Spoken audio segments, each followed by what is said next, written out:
Alan, authorities tonight say 21-year-old Robert Long's motive is still in dispute, but that he targeted apparently 3 spa businesses where he had been a customer.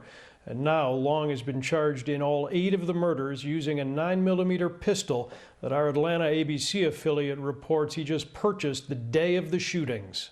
Everybody heard the gunshot, and some ladies got hurt, I think, and everybody's scared, so they're hiding behind. In a short time span, police say the 21-year-old suburban Atlanta man bounced from one spa to another and then a third, shooting and killing 8 people. Investigators say the accused killer claims to have had a sex addiction and that the attacks were an effort to eliminate that from his life.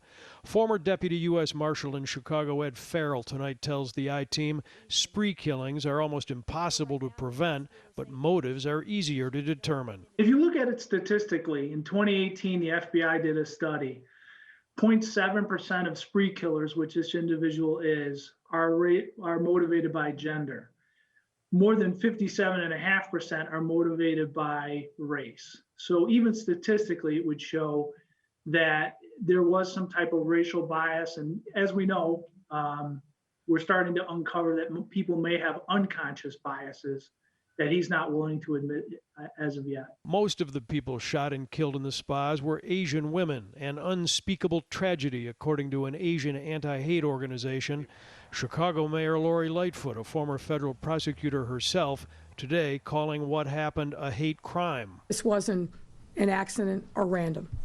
And given that he went to 3 different locations, that he targeted Asian women in each of those locations, says to me that this wasn't anything random, that it was intentional, and it feels to me, as a former member of law enforcement, like a hate crime. Former Deputy U.S. Marshal Ed Farrell tonight says spree killers usually have more than a single motive for what they do, and that may be the case with Robert Long. Farrell saying while Long's motive could include his violent attempt to end a stated sex addiction, crime research suggests that he may also have been motivated by an underlying racial bias. Tonight, authorities in Atlanta still trying to figure it out. Hey, if you like that video, be sure to subscribe to our ABC7 Chicago YouTube channel.